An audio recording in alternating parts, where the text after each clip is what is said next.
Welcome to Technado with Don Pizzette, featuring sysadmin expert Don Pizzette, security specialist Daniel Lowry, and Peter. Hello and welcome to Technado with Don Pizzette. I'm your host, Peter Van Rysdam. I'm joined again by Don Pizzette, who, Don, I was telling you before we started, there were more comments on last week's episode about your background than any of the actual tech news that we mentioned. Well, I just assumed people would be asking whether or not I was even truly here because, this could just be a deep fake with like an AI chatbot running and I don't even have to do anything anymore. That'd be great. I know we have enough footage and audio of Don to produce a deep fake. Why haven't we worked on this yet? I don't know. Because I could totally do that. Yeah, we could have him saying anything. Yeah, and then we could have him saying anything we want. Yes. Don, if you wanted to sound realistic, though, you have to follow the formula, right? Take a great new technology and explain why it's crap. Yeah. I mean, that's easy. We got you down. We could probably just play recordings of you doing that. Yeah. Do you use any verbal passwords in any of your sites that we could turn that into? Oh, all of them. Yeah. That's funny. Like verbal passwords and breath. The I breathe on sneakers. Do they deep fake the voices, or is it just the video? I think they do the voices. And then they get voice actors. Oh, they absolutely have the voices, right? Because they keep taking dead artists and making them say things. But I thought they were using like voice actors. No, to do the verbal. There was just a movie that was about somebody like David Bowie or somebody where they is he dead? Yeah, and they took a bunch of voice samples and had him. No, it was Kurt Cobain. He had written a letter, and they did the deepfake thing across his voice and had his computer voice read the letter, so it sounded like him, but it actually wasn't him. And out here, Stephen Hawking was using. Yeah, he's got this. Like so, from what I understand, he actually has been offered many times. Better voice to text to voice simulations, and he's like, "No, this is the voice people know me now. As. People know this is my voice." Yeah. Interesting. Yeah. Well, that's Daniel Lowry. Speaking of that voice that you hear as well. So that is my voice. Welcome, Daniel. Real Daniel, not deepfake Daniel. Which Mr. Van Rysdam, are we done with this yet? You wouldn't even believe if we played a fake voice because he'd still say the same crazy things. I probably would. Well, we've got an interesting week of news to look at because we decided there were a couple of events that went on. We had Computex, and then we had the Google I/O event happening. So we said, let's just take a bunch of stories because there's a lot of news that came out of those. A lot more from Computex. The Google news is more sad than anything. But we'll get to that in a minute. Our first article today comes to us from nextplatform.com. Nvidia embraces the CPU world with Grace ARM server chip. Grace is the name of the chip, apparently. And tell us about her, Don. Yeah, so, obviously you have to be living under a rock to not have heard about NVIDIA trying to acquire ARM in a $40 billion deal that has since completely fallen through. And so that didn't happen. And with that, a lot of people are wondering, what is NVIDIA going to do? Obviously, they have cornered the graphics card market. NVIDIA GPUs are widely regarded as the best that are out there. And in the world of AI and machine learning, NVIDIA processors are considered some of the best tools available for those types of supercomputers and systems using it. Well, it turns out that, they didn't just give up when the ARM deal fell through. They're continuing on, and they are manufacturing ARM processors now. And in the past, when we heard about like some of the NVIDIA system on a chips, it was stuff used in like the NVIDIA Shield, the little gaming devices or mobile phones. Now they're releasing full-blown server chips. So these are ones designed to be used in supercomputers. They're codenamed as Grace CPUs, and they've also released a new generation of GPUs, graphic processors called Hoppers. And so they put them together, and it's Grace Hopper, which is a reference back to the inventor of COBOL, famous mathematician. And either way, it shows that NVIDIA is now entering that market and really doing it in a big way. These are some high-end heavy metal processors, and it's really just the writings on the wall, right? In the next 2 to 5 years, we're going to start seeing NVIDIA processors making it into end-user devices. You see, I thought Hopper was a callback to Sheriff Hopper from Stranger Things, right? And Grace it must be a season 4 character. Yeah, obviously. or the name Sure. of the Demogorgon. Or I'm just like obsessed with that series, and it's about to start again. What you don't know is the Demogorgon. No, it started last week. Did it start? Yeah. I missed that. I thought it was like in a couple of weeks. I didn't know that either. And you know, the thing, would it be a spoiler to talk about the end of season 3? I don't think so at this point. People You're from what I understand, you're allowed to talk about spoilers as long as you preface it with spoiler alerts. Hashtag Okay. spoiler. Right? So, spoiler alert for season 3. Like at the end of the season, Sheriff Hopper's dead, right? He's lost in the upside down. Did you never watch seen the his end? body. Yeah. You And never then they have the whole scene where in the cell in the Russian prison. I have seen Right? the trailer for season 4, and He is alive. he is very much in a Russian prison. Yeah, so that's a big part of season 4, and apparently Nvidia thought so as well. So here we go. That's why, yeah. Again, You like how we took this brought it all long, the way back. winding road?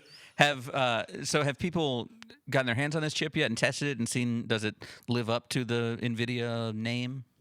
Not yet. So this is still all in the Nvidia bubble of secrecy or whatever. So they just brought it out at Computex, so we get a chance to see it. It is designed to be deployed en masse. So each CPU has I think it was 144 cores, which is freaking ridiculous. And that's just for one of these, what they call the Grace super chip. And they're designed to be run in tandem with many, many ones. So you can kind of combine them together. They released this new logic that they call it's like a CX7, which is like a connector chip that allows the CPU and the GPU to directly speak and share the same memory. So that's a big deal. I mean, there's a lot of amazing cutting edge technology all jammed in this package. You're saying we're basically witnessing the birth of Skynet? Kind of, yeah. I mean, and these are going to be so ridiculously expensive that normal people can't buy them. But if you're building a supercomputer, if you're Pixar or whatever, you'll be able to get these and really leverage them. It'll be a few years before they achieve like normal prices that people can afford. Well, humans, we had a good run, right? We did. This was good, Well, it sounds like we have a couple years until. Yeah, this is the wind down period where we just kind of accept our fate and our, machine overlords start to take over the things, and we figure out how to live our new lives or not. You've got a couple years to prove your allegiance to the machines. That's all. And that's why I say thank you every time a traffic camera takes my picture at a red light. You never know. Yeah. I like to buy random, parts and chips and just ship it to these people and say, for our overlords. Yeah, my tribute. It reminds me of a famous saying I once heard. Choose the form of the destructor. 'Tis true. See, when I'm remote like this, I have my soundboard and we get to have some real fun. Yeah. Gozer? Is that her name? Gozer? Yeah, Gozer the Gozerian. Yeah. Get you every time. I think the form of the destructor that we have chosen is the Nvidia Grace Hopper chip. NVIDIA, yeah. It's Grace Hopper. Yeah. Is she Grace dead? Hopper. I don't know. She's dead, right? Oh, she's very dead. Yeah. She's very dead. Her and invented David Bowie are COBOL, hanging back out in right the 1930s, I think. Okay. in the That's not true. 1930s. All right. Cool. Well, let's look at our next article, also from this same event, and this is from tomshardware.com. AMD intros Zen 4 Ryzen 7000 CPUs and motherboards, up to 5.5 gigahertz, 15% plus performance, RDNA 2 graphics. I'm not even going to read the subtitle because it's just a series of letters. Yeah, but that's yeah, good times. I'll try. 5.5 How about gigahertz, that? 5 nanometer cores, 6 nanometer I/O die, and RDNA 2 iGPU. Hey, you're Big doing stuff. great, Peter. Big stuff. How long before we You get the could have said zero it with a little more nanometer cores? confidence. Yeah, it's here. Yeah, is it there? Yeah, it's does like, it is it in the exist? package? I don't even Yeah. know. Like that's why chips have to come in that box like Don has here, the Intel right. box, because they're so small Yeah. now. We're like, we've got to put it in something. It's fancy. Schrodinger's cat inside the. Is it there? I don't know. It could be and could not. Did you be. pay for it? Yeah, And it's there. it's there. So what is it? What is this chip? I and- would say, on average, that CPUs, like if you physically look at the CPU, they're about the same size that they've been for the last 15 years, right? Because as they there's more decrease processing. the die size, they're adding in more cores, they're adding in more memory on the chip package itself, and so like all the other components are growing to fill that space. So they still kind of take the same space. So the question is, how small could you make like a Pentium? Yeah. Like, could you take that just the if same you level of just had computing that power Pentium. and said, I'm going to just make this now? Now they're It could going, be what are we like- going to do with all this extra room? Yeah. Oh, well, throw some memory in there. That's like what a Have a Raspberry good is time. now, Yeah. probably. All right, so Oh, I'm Speaking of, sure. I looked up Raspberries today, and they were like $182. Is that because of the chip shortage? Uh-huh. Yeah. Yep. Well, we have gone away from this AMD article, but Don, tell us about this new the Zen 4. So it's pretty impressive, and I'm not the biggest fan of AMD CPUs, right? So I'm an Intel guy. That i9 box there is actually from the CPU in the computer, well, actually in the computer that I'm using right at this very moment. So that's firmly the camp that I'm in. But this processor is really impressive. So this is the new 7000 series generation of AMD processors. In Intel, we're up to the 12th generation. So that's why all the Intel processors are 12 followed by 3 digits. Well, AMD is in the 7000 series. So these will all be 7 followed by whatever. It's part of their Zen 4 architecture, and it is really impressive. I mean, 5.5 gigahertz per core is a really high speed because we haven't seen a whole lot of increase in that area. Like I think actually, hang on, I got to see what my processor is. I think I'm at like 3.2 gigahertz for mine. So, that'd be significantly above that. But even compared to Intel's latest i9, they're showing a 15% improvement over performance. So this is a big win for AMD because they're constantly battling that, right? Being the number 2 to Intel. And they made some big gains in the gaming world. Now they're trying to move into the rest and make it where, like, hey, if you're going to build a high performance workstation, you want an AMD processor. And this new chip delivers. Would you say that this is maybe the gateway drug for you into AMD? Have they sufficiently surpassed Intel in their capabilities? Like, what is it that makes you an Intel person? I would assume it was because they were better chips. Are they still better chips, even with this performance? Yeah. So what made me an Intel person was the work that I do on servers. And on servers, like I could see things like building SQL indexes and things like that I could measure in time and compare that to AMD performance and see that I was getting better performance on Intel. Like just mathematical operations were running better on Intel's. And you fast forward to today where your graphics processor is doing a lot of your work, so your CPU doesn't matter as much anymore. I probably could move to AMD, but AMD is really proud of these new chips. And in many cases, they actually cost more than their Intel counterparts. And so they're putting a convincing argument out there, but not enough to make me flip sides yet. Yeah, because for me, one of the big selling points on an AMD chip was the price. Yeah. You weren't getting as good, but it was in the same ballpark, at least as far as performance went, at least for the things that I do. And I thought, if I can save a few bucks, who am I to argue, right? So if I'm losing that cost and I don't need that high level of performance, I would probably go with an Intel as well. But hey, what are you going to do? Yeah, and that's AMD still makes chips that are in that low and mid range too. So you can still save money and buy an AMD processor and get it in there. And if what you're looking to do is game and the games are directly supported by AMD, then you'll see good performance out of that. But for general workloads and things, I still rely on Intel. Well, there you go. Me too. Or whatever they put in. You got my an machine. M1 in yours, don't you? No, I don't. I got it right you before get- the yeah. M1. Oh, that was a I serendipitous thing. Failed miserably. Speaking of, I had to look up, because while you guys are talking about chips, I don't know what you're talking about. Buying I looked Doritos. up the box there, and it did confirm that is a dodecahedron. The container there, yeah, there it is, the i9 box that That Don brought thing. in down front. It's blue next to the red hat and the DeLorean. Yeah. By the way, Also known as a 12-sided die. they are coming out with the new DeLorean. Did you hear that there's grumblings that there will be a remake of Back to the Future? No. I heard Bob Zemeckis was like, that will never He happen. said no. Yeah, he but said no. I don't know who owned. It's Yeah, probably right? I owned think by he Amblin does. or Actually, I think he owns it.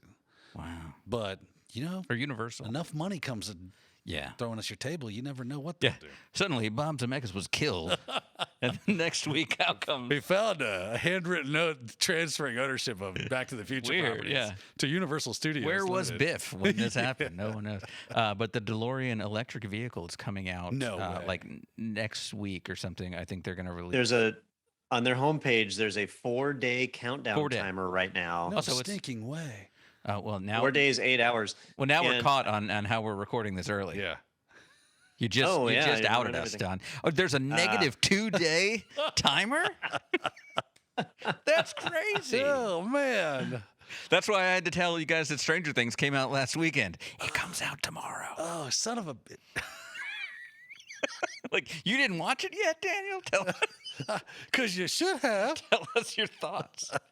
Damn it. All right, so are we doing revisionist history now, or are we going to continue to No, lie? let's keep or going. Break the.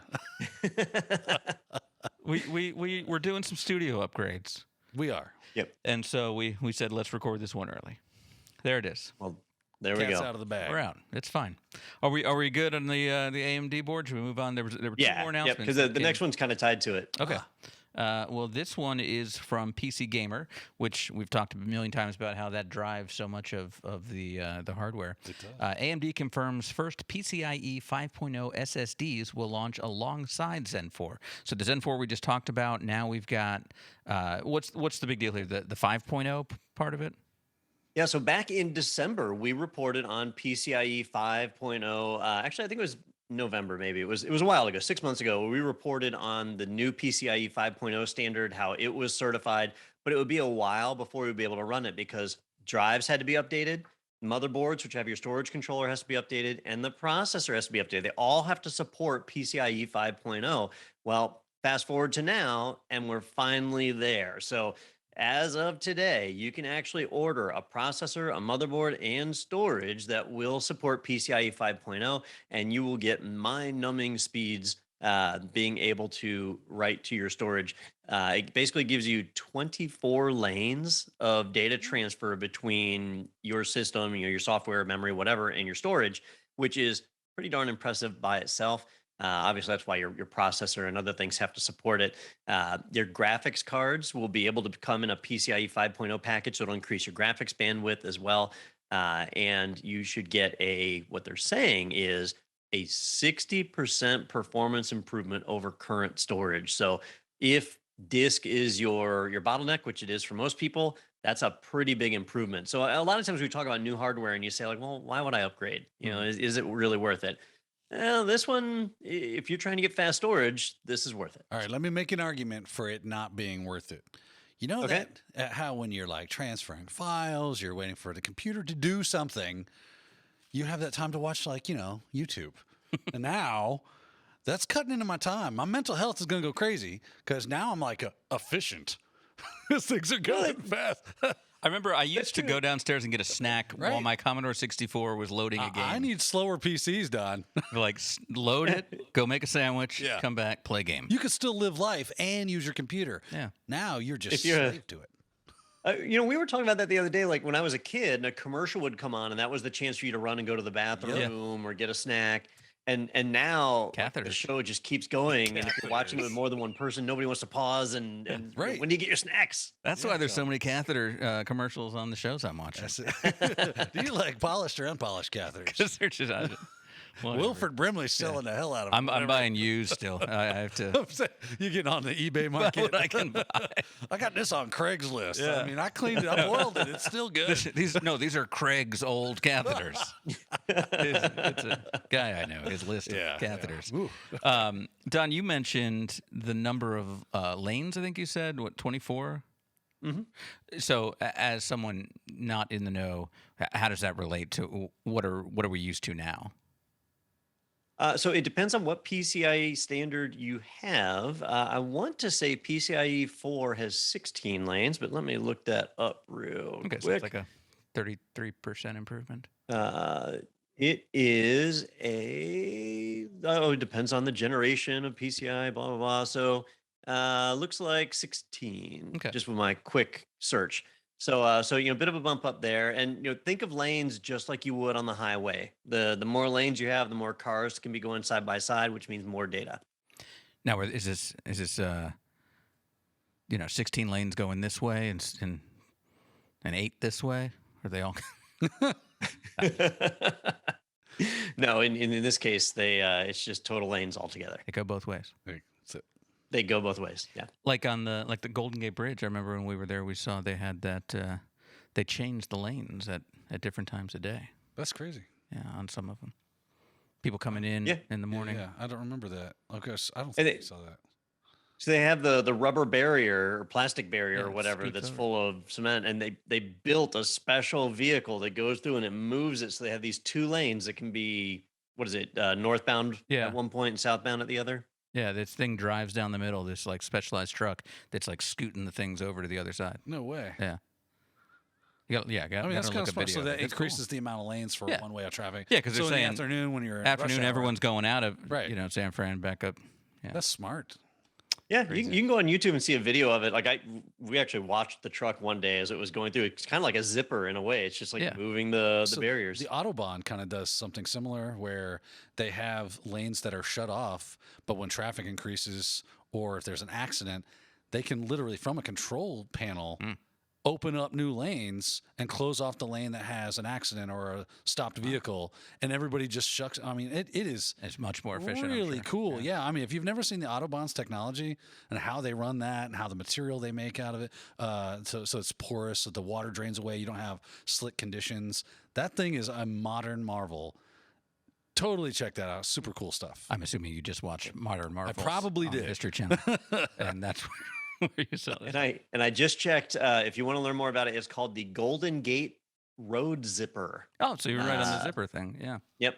So if you Google or go on YouTube, look for Golden Gate Zipper. Getting a lot of random knowledge today, in addition to the things we're actually covering. But our next Don't article. search for the San Francisco zipper. That's a whole different thing. No, yeah, that's in the Tenderloin, right? I've been there. Yeah. That's cover charge is out of control. Yeah, and that minimum. Yeah. All right, our next article comes to us from TheVerge.com. Corsair's first ever gaming laptop has a touch bar, 10 easy access customizable S key shortcut buttons. And when I think gaming laptops, I think either homemade systems or Alienware, stuff like that. So Corsair is saying, hey, we're getting in on this, and went the way of, they said enough people have made fun of the MacBook. I want to do this too with the touch bar. Well, I've made fun of the Mac Touch Bar quite a bit, but I like this, and there's a few reasons for it. Corsair, if you're not familiar with them, they're an interesting company because they originally did like memory and flash drives, and then they've been branching out over the years, adding more and more things.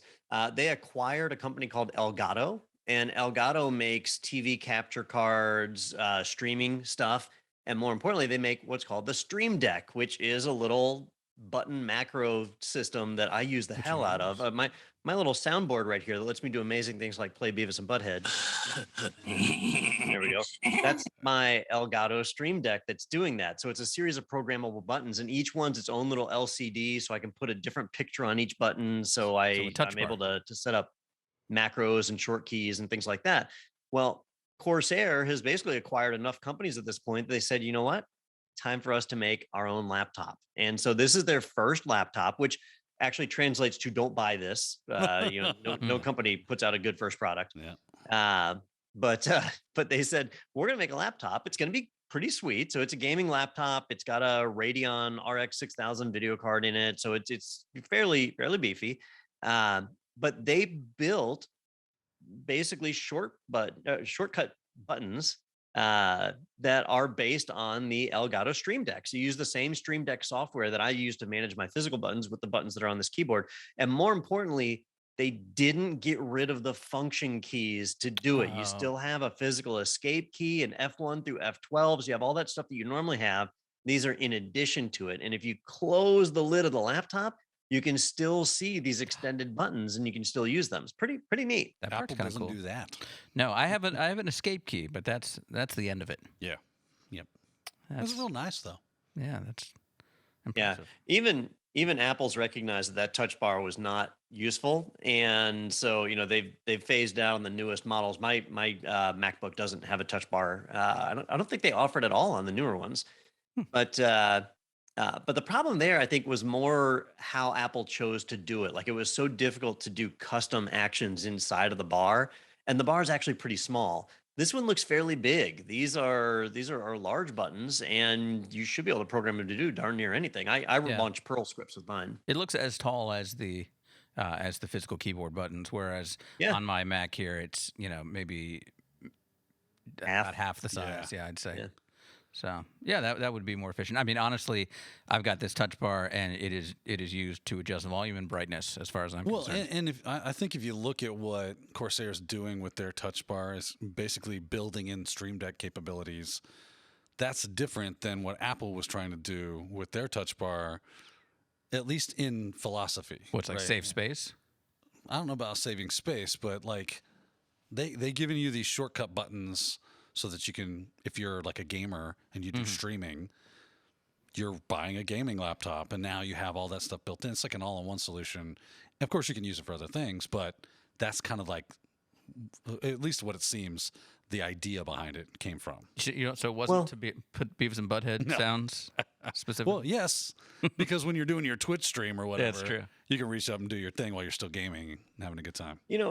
Apple did theirs the hardest way possible. They said, all right, we want a touch bar. So here's what we'll do. We'll take the logic from an iPad and pare that down. And so it's basically a full freaking iPad right there on the touch bar. And then we'll write a protocol so our desktop can talk to it and people can use an API to be able to reach out and interact with it. And like, they just made it super complex and super expensive. Remember, it was a $300 option when it first launched. Versus this, where it's practically a USB keyboard. Yeah. So it's just, a USB device that shows up, and the software lets you program it, or you can program it other ways where it just responds on keyboard stroke. So really simple to interact with, and not a terribly expensive thing to add. So I think it's a neat addition. Yeah. Well, I would say if Apple is anything like Google, the touch bar will be coming back very soon. What they'll do is they'll make just one big touch bar. That'll be the whole thing. That'll be the whole thing. You might get like a key as well. Yeah, like one key down at the bottom. But let's talk about that story from Google I/O in just a moment. Let's first take a quick break. Be right back on Technado with Don Pizzette. So you've tried online IT training, but it's boring, out of date, and pricey. Well, IT Pro TV is always engaging, always fresh, and plans start at just $29 a month. It's online IT training that doesn't suck. Start today at itpro.tv.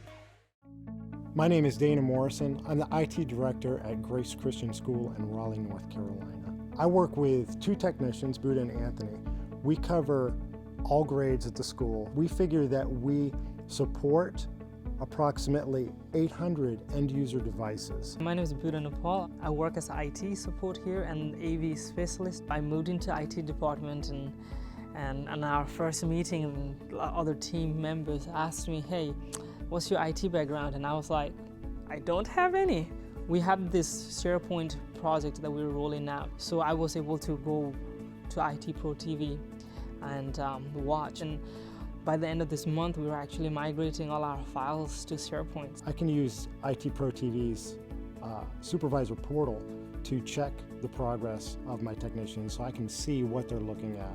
So when we were doing SharePoint training, I can go in and I can see that Buddha is hitting on that content. I really want to see hands-on how they do things, and if there was an IT Pro TV, I don't know how I would have done that. IT Pro TV has given us the ability to level up our technicians to a point where they can decide this is important for me to learn and go out and learn it. At home, I have Apple TV, and there is an app there, and so I actually watch on Apple TV. I watch it in my iPad too. Saturday mornings, I still get up early. 6:30, I go grab a cup of coffee. I sit down on the couch, and I typically watch 2 or 3 episodes as I just kind of increase my own learning skill set. I would recommend IT Pro TV to any IT team that is looking to extend their knowledge. It offers a great, easy to access, interactive, entertaining environment. It's just a great tool for any IT professional. All right, welcome back to Technado with Don Pizzette, and I think that about wraps up our first half where we're looking at the news from Computex, but that wasn't the only show in town. Well, I don't know what town it was in, honestly. Last week we also had Google I/O, which is, was that in person again? Do you know, Don? Everything I saw was recorded, but I wouldn't have been surprised if they did it in person. I didn't even look. Well, I know Microsoft was still doing their events. Ironically, Don was there in person. Don was there? Yeah. He's not here in person, but he was there. That's where he is. Yeah, they were. I used to get so excited about Google I/O, and then because they used to well, we're about to talk about some of this, but they would bring out all these new products, and their gift bag was just known for being the best. If you went to Google I/O, you were going to get some really sweet swag.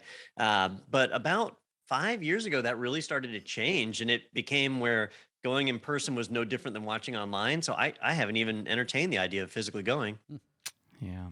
Well, this was an interesting one. This article from Ars Technica kind of sums up what went on, and it's not the best light here. It says Google's past failures were on full display at I/O 2022. All of your favorite dead products from the past are back, and it really is. I mean, I went through this whole thing and was like, yeah, that died. That died. They become that the died. movie industry where they're like, let's take old ideas and just put a fresh coat of paint on it and call it new. Yeah, like we've got the tablets. We've got Android watches coming back. We've got Google Glass, which they just said, hey, let's just make this uglier, and they did. And Google Wallet, which was was Google Wallet, then Android Pay, then Google Pay, and now Google Wallet again. So that basically sums it up, right? Yep. So I knew Google I/O was going to happen, and I was expecting to have at least one or two products come out of it that we could talk about. Usually they do something with their Chromebooks. They've got that Fuchsia OS that's been kind of sitting on the sidelines for a while. There's been talk about a lot of really great things coming down the line. Microsoft integrating the ability to run Android tablets Android apps on Windows 11. I figured there'd be some exciting things. And there really weren't. This was like deja news, if we wanted to throw it into a segment. It was like stepping into a time machine, into like maybe a DeLorean in only 4 days. So it really was just bizarre. It was shocking to me. And effectively they're stepping up and they're saying, look, we launched all these products and we let them all die. We didn't support them. We just cut them off. We didn't do what we wanted to do. Now we're going to step back in and try and do it right. But they're starting over from scratch. And so they're behind the competition pretty far. The tablet they announced was really lackluster. And I was a diehard Android tablet user for many years. I still say my Asus Transformer, that TF101 that I had, was one of the best devices I've had in my computing career. Well, it sounds like they're trying to compete with like the Amazon Fire tablets there that are pretty bare bones, but cheap as hell. Yeah, they are. Yeah, and maybe that's it. Maybe that's the market they're going for. But it's hard to get excited about that. Like, it's a low end tablet. Wonderful. Amazon tablet, or like you said, Android low-end tablet. Yeah, they're great. I bought a Fire tablet and it was like it's like disposable. $40. Yeah, I'm like, why? It's got ads I buy on it. this? So I got rid of those. Get around. Yeah, I got rid of that junk. But if you look at an Amazon tablet, the Fire, you can say, well, Amazon's been putting those out for what, 10 years now? Yeah. And they're not going anywhere. They're committed. They're behind it. Versus Google, where they released the Pixel tablet, waited 3 years before releasing their next one, which I've even forgotten what it was called. They killed it off within 1 year. I guess the Pixel and then 2. For the last 3 years, they have not had a tablet at all. No tablet OS updates, just nothing. Samsung's been really doing most of the Android tablet updates. Google's focused on the Chromebook. They abandoned all these other products, and now they're bringing them back. Well, as a consumer, do you want to buy that? Do you want to take that risk and say, all right, well, I bet they'll support this tablet this time. I bet I'll get timely updates. That's like what you were saying about the Corsair laptop. Like, don't buy the first gen. Well, also don't buy something if they've got a track record of not really supporting it. But you mentioned Samsung, and is it the watch here that is a partner deal with Samsung? The watch, I know, like Google and Samsung had a bit of a tiff a while back, and Samsung had threatened to abandon the Google platform for their watches, and they were working on, what was it called, Tizen or something like that? Do you remember, Daniel, what their weird OS was? I do not recall. I want to say it was called Tizen. I shouldn't say was. They still support it. It's used in the refrigerators and washing machines. So, it just made me think of Silicon Valley, that episode where Guilfoyle hacked the refrigerator. I don't remember that. Yeah, go watch that one. That's fun. I've not seen that one. Oh, but I did just find it in the article, though. Samsung is dumping Tizen, it says, and they're going to start using the... There it is. Yeah. It'll be the next dead thing they wheel out on on a slab. Exactly. Remember 3 years ago when we killed Tizen? It's back with Tizen vengeance. Yeah. Yeah. So, for me, I used to use a ton of Google hardware. And over the last few years, not just with their hardware, but even their software, it's become so difficult to trust whether or not Google is going to maintain something that it's just, I try and steer clear of it, to be honest with you. I will say, even though it's just a rehash of what they had before and doesn't seem to be as feature rich, the Google Glass, I watched the little video in the article here, and they show it used in a translation capacity where people can talk and then I would see the transcript of what they're saying in my native tongue, which is pretty cool. And it actually, like they showed it as a use case too for people with hearing problems that can actually get a transcript of what the people around them are saying, even if it's in the same language. So that's pretty cool. I could see that as a neat feature, but not necessarily the mass appeal. It's either, if you're traveling all the time or if you've got a special use case for that. And at least the image that's here in this, I don't know if that's the last one or the new one, but that's ugly as sin. It looks like safety glasses. It does. It really does. But like in the video, would wear. the ones in the video look cool. They look like, Wayfarers or like the Ray-Bans with just clear lenses. But who knows what they're going with. But yeah, so I had heard that it was, so when the Google Glass came out, I could verify this. Yeah, the original Google Glass and like a bunch of hipsters in, large urban areas like New York City and Chicago and stuff were like all hot and bothered about it and they were ready. I want this. And then Google was it was like by invite only that you could get them for a certain time. And that just some hipster one day said, I'll fix this problem. Google Glass is dumb. It's just stupid. And then every hipster went, yeah, Google Glass is stupid. that was their approach. Goodbye, Google Glass. That was their approach. Like Gmail. Remember when that was invite only in the beginning? Oh, yeah. I do. I had to get an invite to get my Gmail account. Come on. Yep. Now with Google Glass though, when they killed it, like they really killed it. I have a pair of Google Glass sitting in my office right now. Like Don had to buy the lie. you can't use it at all. Like you can't. It does absolutely needs to phone nothing home now. or Once something. they turned off the cloud servers, it's dead. Huh. That's crazy.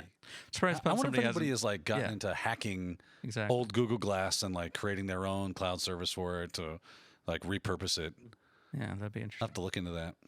Well, no need because it's back. I wonder if you can. I still fire feel it like back there's up. a need. Yeah, that's true. I wonder if you can fire it back up and get on this new service. But I don't know. It's 10-year-old hardware now. Yeah, but again, it didn't seem to do anything new in the new one. So It's just Google That's Glass. true. that's kind of the point. You remember Google Glass? It doesn't do anything new, but it needs a special AI chip now. Yeah. There you go. Because AI. It's got it's got a touch bar now. Yeah. It's an iPad. It's just taped to the top. If you like playing heads up, it's kind of like It's that. like that. It's exactly like that. Yeah. So not the best review of Google I/O there from Ars Technica, but seems to be pretty accurate based on what came out. All right. Well, let's take a look at one more article today. This is from Frame.work, which is the blog for Framework, the computer manufacturer, and this says introducing the new and upgraded Framework laptop. And I mean, that's the whole point of Framework, that it is new and upgraded all the time because you can swap things in and out. So, but my question is all this new stuff compatible with the old ones, or is this a new like base that you have to build off of? That's the big question, right? Because several companies have offered upgradable laptops in the past. None of them have made it to a second generation, right? Razer, Dell, a few others, where they would release the first modular laptop, but then they would never follow up on it, right? Well, Framework has actually stepped up to the table, and this is the first time I have seen this. So it's not necessarily an upgrade you want to do. If you have a current Framework laptop, then it's got like an 11th gen Intel in it. Well, the new one has a 12th gen Intel, and you can actually buy the reduced size motherboard, just the portion with the processor and the memory slots, and you can upgrade your Framework laptop right now. You can actually do it, and the prices aren't extortionate. You keep the same case, keep the same monitor, Don't you keep have the one same of these? modules, just swap out that board, and did now buy you're on a one. 12th gen Intel. It's the first time I've seen somebody where they actually delivered on that promise. Now, I don't think it makes sense to upgrade from one generation to another, but if you skip a generation, like going from an 11th gen to a 13th gen, that would be a bigger deal. Yeah. but just the fact that they did it is what's really impressive here. Yeah, I'm kind of with you on that because, right, if you just bought like an 11th gen last year or whatever, why would you then move to 12? Some people like to stay on the bleeding edge, but it just seems like a money waste. So yeah, wait until the 13th gens come out, and now you're doing like a significant upgrade and not just getting, like, you know, that's what you want. You want to see those leaps of improvement. But from their side, they could have said, well, nobody's going to want to go from 11 to 12, so we're not going to make them fully compatible. No, they've got marketers, don't worry. They did. And they also introduced some other new things, like they're currently working on a 2.5 gigabit Ethernet adapter to be able to pop onto the laptop. And that will be compatible with both the original motherboards and the new ones. So you'll be able to leverage that. So they really are putting their money where their mouth is. They're stepping forward and delivering a truly upgradable machine. And I commend them for that. Yeah, it's totally cool. I remember I saw, I think it was the guy from Linus Tech Tips, and he did, right? Is that the, yeah. And he did a review on it, and he was like, I liked it so much, he actually invested his own money into it. So he is, I think, a major stakeholder in the framework. Is it the framework? I want to say it's the framework. Could be wrong. Yeah. Don't quote me, but look it up. No, I had a framework laptop for a little while. That's what I was asking about. Do you still have that, or? I don't. I liked it. It was good. I had some problems with the screen resolution. So it's not a 16:9 screen. And because I create training videos, I need a 16:9 screen. So that's why I got rid of it. It's just not an option. But everything else about it was great. It really was a good laptop. It's funny. We run into that a lot as doing the training at IT Pro TV, is like, to get things to look really good on camera, that's a really weird edge case that we just happen to have. And so it kind of limits us in what is usable in the studio. But I would assume that, like, Don, and correct me if I'm wrong, your experience as a home user with it was probably pretty phenomenal. Oh yeah, because it was small and light, and the fans weren't that loud. Like System 76, they make custom laptops, noisy as hell. Every single one of them. Yeah, just the noisiest things on the planet. Right? The framework one, really compact, really quiet. It's a good laptop. Now, as far as its longevity, they've only been selling them for 1.5 2 years now, so we still have to wait and see how long they're going to last. But look at some of the big guys like Microsoft. If you have a Surface tablet and it's lasted more than 3 years, you must be a magician, right? Like, that hardware just doesn't go beyond 3 years. But we'll see if the framework can. I'll tell you what, I know what drawer in my house my original Microsoft Surface tablet is sitting in. I should pull that. Well, yeah. Make sure I don't connect it to my home network, because I'm sure it would just be immediately hacked by everything, because I haven't upgraded it, Windows in years on it, because it's been off. I should start a recycling center, because there's so many things. I liked repurposing stuff. Yeah. Like I have like 10 and 15-year-old laptops that I'll go, let me see what I can do with this. Yeah, exactly. Well, what's cool on this, if you go down to the very bottom of this framework article, it has some images, and it's saying what people have done then with those old motherboards, ways they've creatively repurposed them, putting it into some old hardware. Those were cool. Yeah, so that's something cool to check out. And if you do, like you said, upgrade from 11 to 12, you still got that perfectly working motherboard you can do something fun with. Yeah, and it's not just people who have old ones. All of the parts of their laptops are for sale in their store, and you can buy just the motherboard. Well, when you do that, I mean, it's a full Intel CPU, it's got USB ports and so on. Like, you can build custom devices. So the maker community has started 3D printing things and building some really cool devices. Yeah. Very neat. Cool stuff. They're to a check handy out. bunch out there in that maker community. Well, where did your framework go, Don? Is it in a drawer, or is it sold? No, we issued it out to an employee. Oh. Yeah, because like the 16:9 resolution, that's just an issue for the on-camera people. Yeah, but the computer works fine. But for team members not on camera, it's fine. Did you have to put like an asset tag on all the modules? Because otherwise, those are going on eBay. Yeah. We did joke about that. Ultimately, we put just one asset tag on it. Like, let's just open the case and put one on the motherboard. So this broke. Yeah. One thing I did do, when you buy the framework laptop, they actually include a framework screwdriver that you can use to take everything apart. I took that out of the box. I didn't. we didn't issue that to the employee. Yeah. Does the employee even know that they've got this like customizable, upgradable computer? Probably not. No, I don't think they do. That's funny. Yeah. Like, those modules fell out at a train station. Yeah. What is this computer? It's listed on eBay somehow. It's a Frama work. It was It was one of our account reps that travels a lot, and Oh, they so needed they a don't know. thin, light Yeah. laptop, and the framework was perfect for it. Nice. Yeah, they have no idea. All right, very cool. Well, want to let you know about a couple of webinars coming up. First of all, we have another one of those security, all things cybersecurity webinars with Daniel Lowry taking place with Zach Hill, and that is June 16th at 2 p.m. Eastern Time. Head over to itpro.tv/webinars, and you can register for that one and all the upcoming webinars after that, like the one right after that, June 23rd, which is the future of project management, what's to come for PMP and CAPM exams with Chris Ward.